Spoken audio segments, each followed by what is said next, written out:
Bass players, we got to talk though. We got to talk about the state of bass players, the state of the music industry and touring industry as a whole, and just kind of where we're at and the realistic, place we find ourselves in.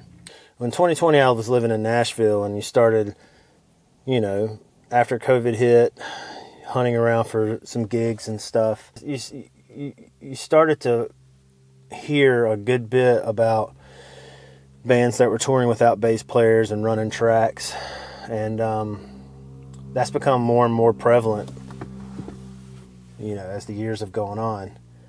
And the reasoning behind this, when I've talked to people, was the financial or the finances behind adding another person to the band.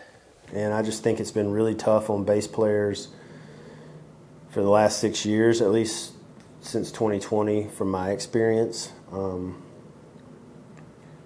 I think it's only going to get worse, to be honest. I think the economy, whatever side of the political, divide you're on, I'm not here to say one way or the other.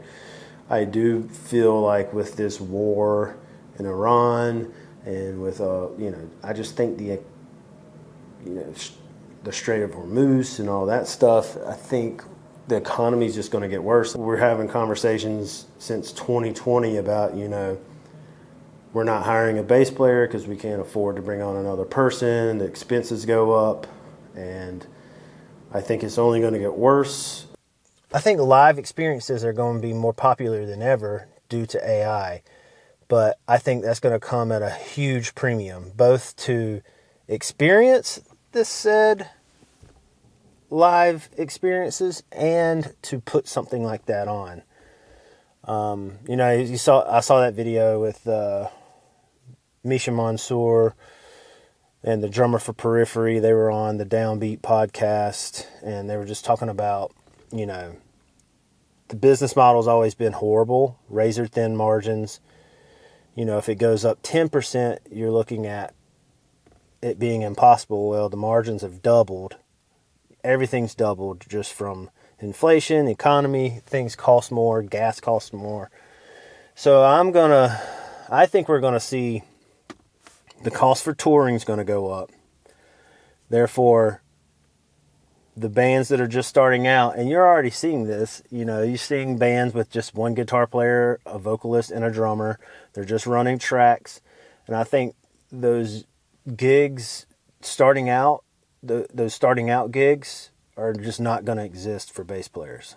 For some reason, I don't know why, the bass player is the last guy to get added to the band. You'll see I've had conversations with people in bands in country and heavy music and rock and hardcore metal.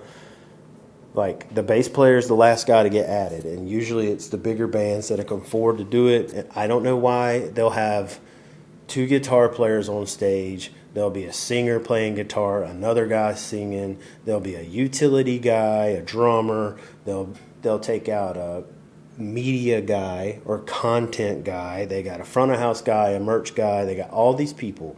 But for some reason, the bass player is the last guy to get called. And, I was talking to a camp out of Nashville for a long time about joining up and touring. And the sentiment was, there wasn't any room on the bus. There wasn't enough money to go around. But content guy gets a spot in the band before a bass player. So I only see that getting worse. I don't see that getting any better. I don't see people knocking down the doors to hire bass players.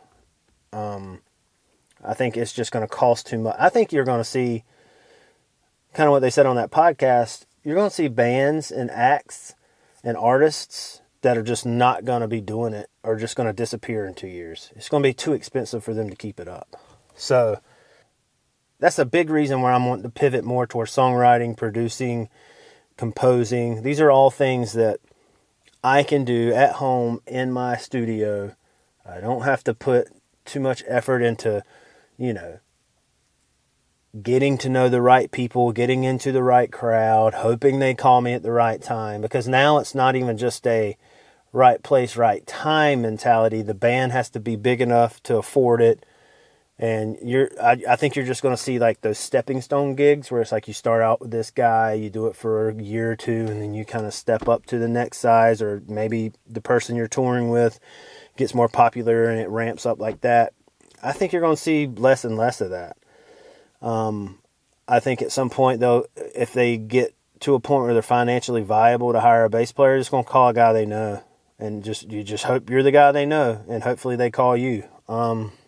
But like I said, with that camp out of Nashville, I was talking to these guys for years about playing bass, and then when it was time for them to hire someone, I didn't get the call.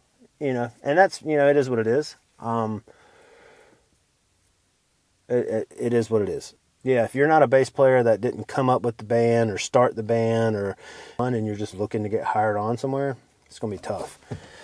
So that's just my take on things, and yeah. Thanks for watching.